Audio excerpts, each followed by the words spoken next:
Good evening, friends. Welcome to Global Focus. We are again in West Asia and we are discussing something very hot and very concerning and very important. So, with me today, as usual, Dr. Adityanji. Dr. Adityanji is the President for Council for Strategic Affairs. Welcome, Dr. Adityanji. Welcome to the platform. Thank you, Mr. Sinha, for inviting me again on Global Focus. Yeah. Pleased to be here. Yeah. Sir, so my very first question is the attack on Iran by US and Israel is some way connected the American operation in Venezuela. American operation in Venezuela has what we call permissive effect. It gave a false sense of confidence to US, not necessarily the armed forces, but the political leadership. Yeah. And they believed actually, naively, Hmm. that Iran would be the Venezuela in the West Asia. Yeah. Now, if you do not remember, Mhm. Venezuelan president was betrayed by his own driver and his own bodyguards, who, for the lure of $50 million, Yeah. monitored, collaborated with agencies that United States had. Mhm. So that led to a smooth capture of that gentleman. Mhm. And he was taken over, kidnapped, or arrested, whatever word you may use. Mhm. A bounty of $50 million was given for his capture, but that was never paid to those people. So that's another story. And it was felt by the political leadership of United States that they will be able to pull a fast one like this, more so because Israel has HUMINT on ground Mhm. in Iran. There were a lot of disaffected people who were victims of torture by the Islamic regime. There Mhm. were minorities, whether they are Christians, whether they are you know Kurds, or whether they are Zoroastrians or Baha'is or any other faith. Israel had penetrated actually Iran's system, the Mossad. They had all the intelligence. So they knew that they will be able to crack the top leadership. They knew their locations and all that sort of thing. So, yes, it is connected. It is also connected in a second way because United States wants to control the oil supply pretty much everywhere. So, after controlling the crude oil production of Venezuela, which has more than 300 billion barrels of reserves of oil, they wanted to control Iran's oil resources. And of course, there was an excuse that Islamic regime is a despotic regime. They killed 40,000 of their own people. So that way they would not get bad publicity that they are working on the issue of human rights and liberating quote unquote, that word was used in the past by United States, that we are there to liberate Afghanistan and to liberate Iraq. So they were here to liberate basically Iranians, Yeah. and that gamble did not succeed. But motive was to control the oil, Mhm.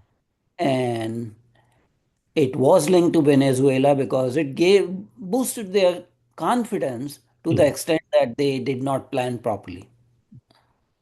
I just bring out one point what I have learned because the oil Venezuela has the kind of oil Venezuela Yeah. has, Yeah. which two countries have the processing abilities of those kind of oil.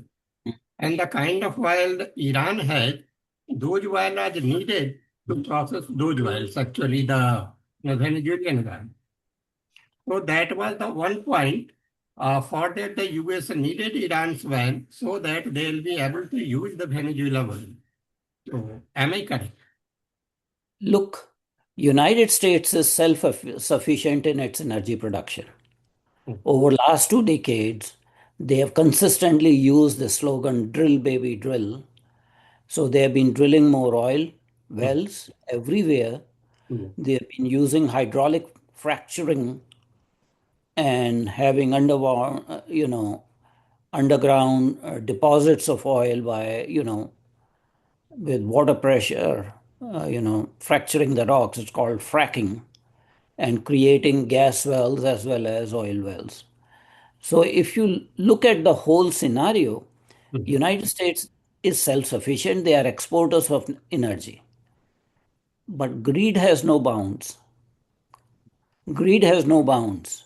Mm. The Venezuelan oil is what is called sour or heavy or high on sulfur.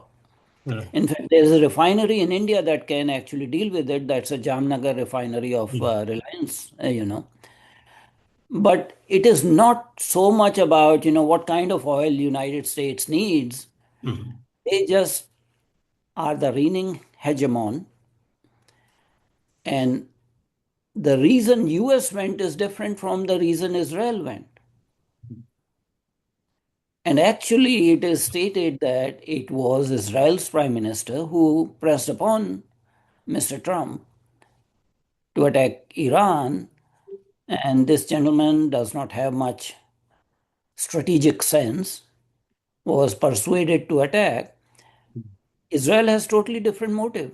Israel has totally different goals. Because if you see West Asia, the only strong, large country with technological basis is Iran that can, give challenge to Israel. Israel is in the process of making a greater Israel. And of course, the Islamic regime is not well loved in West Asia because they are proxy actors that are indulging in terrorism. So it's a very complex, layered situation, and you cannot ascribe it to just one issue. I see. Now we are coming to money. Mostly we think it's about geopolitics, influence, and all that. How money moves in geopolitics. Well, my mantra has been that geoeconomics and geopolitics are interrelated. You can separate one from the other. I see. You have your commercial interests, you have your business interests. In order to protect your business interests, you develop armed forces. Mm. If I may go back to the history, how India was captured by Britishers, Mm. by East India Company. So commerce and economics are used later on to spread the geopolitical influence. So yes, controlling even, when United States went into Iraq, Mm. Dick Cheney famously said that we may be, spending $20 billion for, Iraq invasion, but Iraqi oil will pay for it. That is what they had said at that time. And as many of the people probably don't know, they don't remember, Iraq's oil production and sales are still monitored by United States. Oh. The proceeds go into a special fund that is controlled by United States. Iraq is not free to sell and take the proceed itself. It has to apply to that special fund that was started under United Nations Sanction Committee. It's basically controlled by United States. So you know that money and geopolitics, yes, they are interrelated. And why the world is more closely watching the war in Iran, US, and Israel? They are not so much concerned about the Russia-Ukraine war when it started, but they are more concerned about this war. And especially a few countries like Japan and South Korea are closely watching this war. So there are different reasons. One is that Ukraine Russia war is essentially a NATO Russia war, and it is now a quagmire. There's no end in sight. During the election campaign, Mr. Trump said that within 24 hours of assumption of presidency of United States for the second time, he'll be able to stop that war because Putin will listen to him. And then he said that if Ukraine was to sign a mineral deal with the United States, that will stop the war because Russia will know that we have economic interest in Ukraine that didn't, sort out the war. So there's a fatigue, war fatigue as far as Ukraine war is concerned, which is a different type of war. The other thing is that although Ukraine war had energy consequences for Europe, it did not have consequences for the rest of the world. Mm. Because Russia was supplying energy to Europe through Ukraine, through pipelines. The pipeline, the Nord Stream 2 pipeline was sabotaged by, I should say, agencies, spy agencies or their agents. Now they found out that some Ukrainian people were involved. Initially, they had denied this thing. But in this war, because of Strait of Hormuz, from where 20% of the world's oil production and 30% of the LNG production comes out, and if you look at certain countries, Japan is 90% dependent on energy through the oil that is sold or transported through Strait of Hormuz. China around 80-85%. I don't know the number for South Korea. So a large number of countries that does not include United States. These are mainly Asian countries that rely on oil that is exported by West Asian countries Mm. and transported in large tankers through Strait of Hormuz. So Mhm. it's impacting economy of the entire world. And if this war continues, the whole world would be in recession. The situation in Philippines is very bad. Situation in Thailand where they have instituted work from home because there's no energy to run the offices. In Malaysia, they have turned down the air conditioners, turned off the air conditioners, and told them to not wear jackets and ties in the offices and just keep the windows open. In Pakistan, there is impact. India is sending oil to Sri Lanka and Bangladesh. So, you know, economy of pretty much all the Asian countries are What, being. what about Iran? Look, Iran is in a box. Mm. Iran is in a box. Iran has been in a box for a very long period of time since the Islamic regime came. They have weathered layers and layers of sanctions. Their economy has gone down the ruins. Their per capita income has gone down. Iran had the potential to be a $2 trillion economy, but because of Western sanctions over last 47 years, they were not getting technology transfer. There were third party sanctions, like India stopped purchasing oil from Iran in 2018. Mm. This is the first time India is buying now because US said, oh, Iranian oil can be sold now because we want to alleviate the shortage of worldwide oil supply. So Iran is proudly selling the oil, but overall, they are not in a good shape. No, my point was what is the status of economy in Iran actually due to this war? Well, I have been telling you, I just told you that Iran's economy had been in a low mode because of historical reasons. And this will further affect Iran's economy, but Iran's economy is going to get a temporary boost because of two things. The sanctioned Iranian oil, which nobody else except for China was able to purchase, Mhm. everybody is able to buy that. Mhm. And they had a lot of supply, so they are sending their tankers. The other thing is that they are charging toll for $2 Mhm. million per tanker. And there's nothing the United States can do about it. So they are making money on the side, but on the other hand, their infrastructure is going down. I Mhm. think 2 days ago, United States actually destroyed a bridge in construction, the B1 bridge, worth $400 million in Karaj, that links actually Tehran and Karaj. So if you're destroying the infrastructure of Iran, and previously Israel actually bombed their, you know, oil production facilities. So we are come to a stage that both United States as well as Israel are targeting the physical infrastructure, which is essentially civilian infrastructure. If you bomb a bridge, it's nothing way, it's connecting two cities. So Iran's economy is getting ruined. Having said that, that's will that affect the outcome of the war? That's a big question. Will they yield? Will they surrender? My question was actually related to American influence because America provides security guarantee to Japan and South Korea and all that. If Hmm. America is unable to control Iran, so this raises one question. In some cases, when China becomes more aggressive, will US be able to save Japan and South Korea? Look, that is a totally different question. You are going on a tangent, but yes, it is related to it.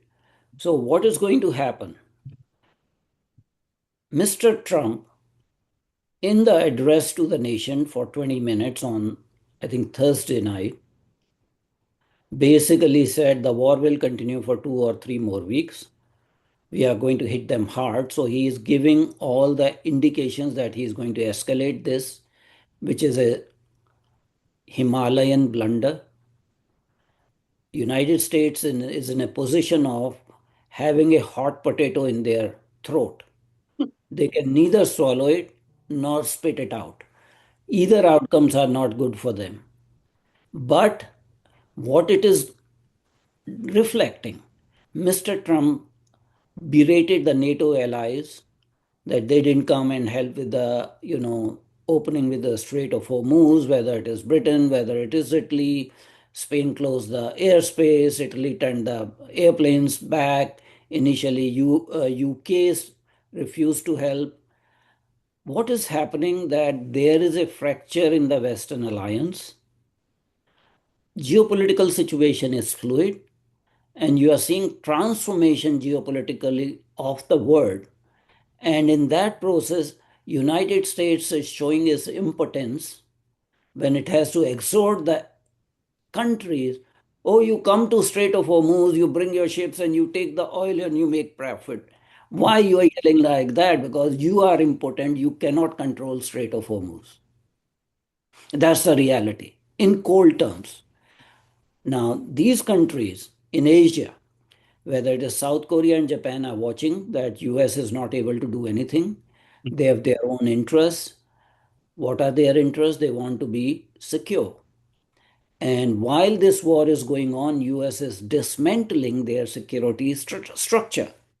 So Patriot batteries and THAAD batteries have been pulled out of South Korea. That leaves South Korea naked not against China but against North Korea. The USS Tripoli, that is an amphibious warship that is usually harbored in Japan. United States has a base, military base in Okinawa that has around 40,000 US soldiers. Now, USS Tripoli had actually 2,500 commandos, Marine commandos, that has been brought to the West Asia theater for possible land invasion or land occupation in Iran. So, Japan has reasons to feel insecure. Now, you cannot have one-to-one correlation, you cannot have linear pathways because geopolitical situation is so fluid. But what is happening that this war will inadvertently lead to opposite of what United States wanted. United States wanted to spread its hegemony throughout the entire West Asia, use the Venezuela example in Iran, and show to the world that who is the boss, who controls the hydrocarbon resources, and it is backfiring in a major way. Yes, it's an asymmetric warfare. They will be able to decimate and destroy Iran and its strategic assets. Whether they will be able to take their, enriched uranium, that is open to question. But other countries now are distancing themselves from the United States. And this is not just, South Korea and Japan. Look at what Spain has done. Look at what Italy, conservative Prime Minister Giorgia Meloni, very strong response. Look at Poland. Poland does not want anything to do with this war. Even United Kingdom, always a poodle to United States. Labour government in the 2003 Iraq war. Tony Blair, I remember, he went from country to country, you Yeah. know, trying to sell the Iraq war on grounds of weapons of mass destruction. You have a Labour government again, but Prime Minister Starmer totally refused. He initially even said that, we will not join. Only after the first 2 weeks, he said we can send our aircraft carrier, which Trump refused. And now also, he says it's not our war. Why should we join this war, which is not our own making? Most of the NATO allies are saying that you did not consult us. So I am seeing a rupture within NATO. What you are seeing is unraveling of NATO, and United States, of course, is threatening when the war is over, we'll pull out of NATO. Well, they may do so. Trump has threatened that in the first term also, and now Marco Rubio is threatening that. So we are seeing, a rupture in Western imperial alliance in which United States as the reigning hegemon will be isolated, and Europe, whether it is EU or EU's military structures, which they have been building for a period of time, that will become independent. So, how does the outcome of this war relate to the Russia-Ukraine conflict? Interesting things are happening. Hmm. So before this war, the pressure was on United States to solve this Ukraine-Russia war, which was, of course, United States administration was deeply involved. They were making money by selling the equipment to Europeans to be transferred to Ukrainians. Now, Mr. Trump actually signed a mineral deal with Zelensky, forced them to sign the mineral deal, so they are going to make profit as and when that mineral deal is, implemented. But on the side, their way of solving this problem is to have an alliance with Russia. Putin Trump friendship is coming into open, and Trump is doing everything that Putin demands from him. So, in other words, United States is trying to have a solution at the cost of Ukraine and satisfy Putin. And the arrangement would be that all the sanctions on Russia will be lifted. United States will do investments and technology transfer to Russia, Russian economy, and they'll make money jointly. So you are seeing interesting things happening.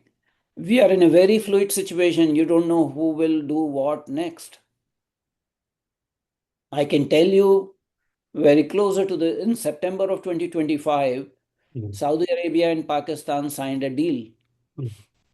which is called Strategic Mutual Defense Agreement. And one of the conditions was that if one country is attacked, the second country will come to its rescue.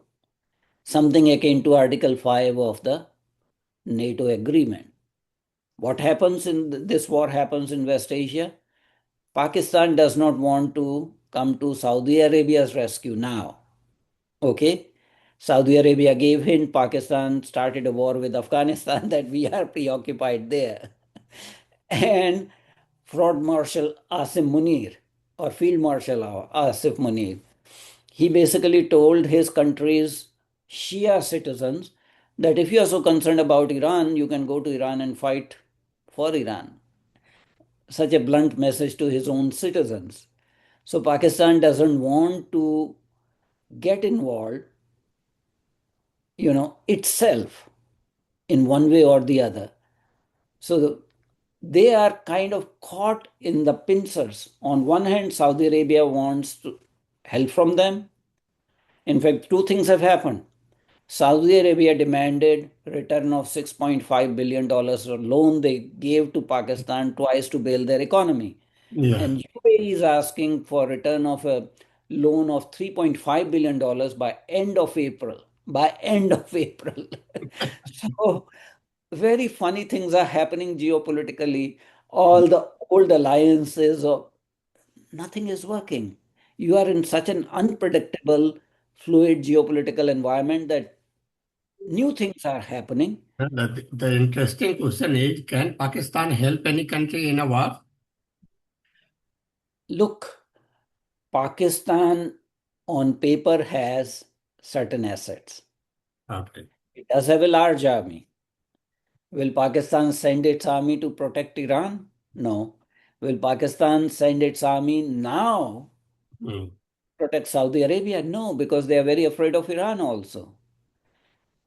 Pakistan does have nuclear weapons, and that was Saudi Arabia's interest to use Pakistani nuclear weapons. mm, But under the current situation, Pakistan just is trying to get credit for being a mediator or interlocutor mm. between these warring parties. But I doubt Pakistan will enter the war as an active participant. So my last question is, can America, suppose President Trump feels like and he got right, can stop the war? Well, at this point in time, the war is going to go into escalation mode.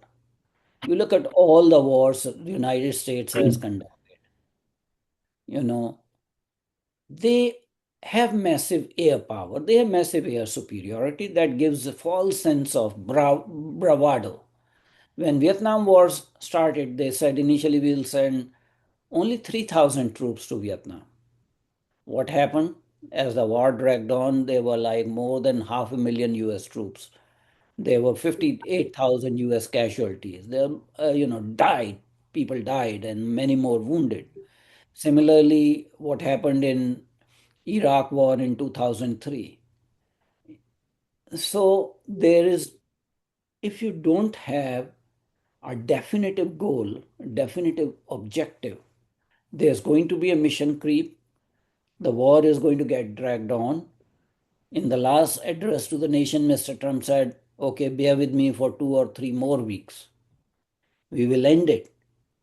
But if you were going to do ground invasion, which it looks like, there are 40,000 US troops already in the bases. These are the garrison soldiers, and another 17,000 there that have been brought either, 82nd Airborne Division, the USS George W. Bush aircraft carrier, which has come with 6,500 more commandos, Mm, USS Tripoli with 2,500, Marines. So you are having almost, extra 15,000, these are the attack troops that will be inserted into Iran. What is the goal? Are they going to control the Khark island, or they are going to the hinterland of Iran and try to find the enriched uranium which is buried under tunnels in mountains? It's anybody's guess. But war is in escalation mode. And if you are in escalation mode, you cannot suddenly call it quits. The mm, time to call quits and declare victory was after the first week that, we decimated their air force, their army, their navy, and we killed the Ayatollah. So we have emerged victorious, and that has set back Iran by several years if they were to think of developing a nuclear weapon, which they were not. Uh, so US is in a very difficult situation. You are between devil and the deep blue sea. You are between frying pan and fire. mm. There is no escape. Either way, it's loss of face. If now you call off the war, Iran will say, we are the victors. We forced the great Satan to withdraw. We were so brave. If they continue, of course, the continuation is escalation into ground war. What, Whether it is what her about guy, the cost of war per day? What is the cost of it's all more than $1 billion a day. yeah. Pentagon is asking for $200 billion worth of supplementary demand. And for the next year, US has asked for actually Trump has asked the Congress for a military budget of $1.5 trillion. Current budget was $983 billion, so more than 50% increase. At the same time, in the address to nation, he had said that, we cannot support daycare for children. We cannot support Medicaid, Medicare. The state should take care of that. So they are actually going to cut on the entitlements, the welfare programs, and fund the war. That is what Mr. Trump said that, our priority is military. So there will be economic costs. The gas is on the pump is already more than $4 a day. Even if you look at the US energy prices, you know, the oil crude prices are in terms of Brent crude. But if you look at West Texas crude, which is US crude, on February 28th, that was $67 per barrel. That's right. Now it is $111 per barrel. This is drilled in United States, processed in United States, refined in United States, and the gas prices are going up. And if the gas prices go up, everything goes up, food goes up. People have to stop eating out. They can barely afford people at the marginal sections of the society. So there is going to be cost to the United States, but United States will extort money from their so-called allies in West Asia, ask them to fund the war, and that is what a hegemon does. And do you think the Iran and North Korea is working secretly and testing new weapons? So I'm not going to talk about just Iran and North Korea. Yeah. Those people who are closely watching geopolitics, there was a very, popular word called Right. quadrilateral security dialogue. Mhm. And there were a number of quads formed, either from one side or the other side. So geopolitical observers have commented about a quad, which is either called CERN or CRINC. I see. CERN stands for China, Iran, Russia, North Korea. Oh. And CRINC is also the same, it's a different acronym, sounds a little harsh. Mm. So CRINC is China, Russia, Iran, North Korea. And this has been going on for a while. I see. These countries do not have a NATO like alliance, but there's a lot of convergence and harmonization of interests. In Ukraine Russia war, which country sent soldiers to fight on the Ukraine war front? It was North Korea. Okay. Which country helped Russia? It was Iran because Iran sent their drones, Shahid drones, Mm. and others to Russia when Russia suddenly, sort of exhausted its supplies of drones. Who was supplying oil to China despite secondary and tertiary sanctions? It was Iran. So, who has been selling their technology to Iran? It is North Korea. So, these countries, despite not having a formal treaty alliance like NATO, de facto have a kind of strategic alliance and they harmonize their activities. So, in that sense, it can be said that North Korean supplies or weaponry has been tested not just by Iran but Iran's proxies also. Mm. They have been, done field trials by Houthis or others. That's a known thing, but again, you do not have too much of open source intelligence information about things. These are speculations, but yes, de facto a quad exists. It's called CRINC or CERN. So that was all for today, friends. So if you think about the war, if you have some question on your mind, please write in the comments. We'll be answering. Thank you. Thank you very much, Mr. Sinha. We have not discussed the role of Israel and what is going to happen to Israel. I have 1 minute of time, 1.5 minutes of time. If you want to say something, please tell us. I think the smartest person in this war is Netanyahu. He is gaining. He is gaining because he was under indictment in Israel and he has been prolonging wars. Initially, the war with Hamas went on for 2 years, just small strip of land, 2 years war to neutralize Hamas. And now this war, in a sense, the parliament passed the budget on before April 1st, so he does not have to go for early elections. Elections would be in October. And he has used the wars to suck United States into a quagmire, which Mr. Trump didn't realize. Mr. Netanyahu wants to have greater Israel, and he is trying to achieve that, and nobody is able to stop him now because southern part of Lebanon is gone. Southern part of Lebanon will become de facto part of Israel. Thank you, sir. Thank you so much. Thank you very much indeed, Mr. Sinha. Pleased to be with you. Thanks.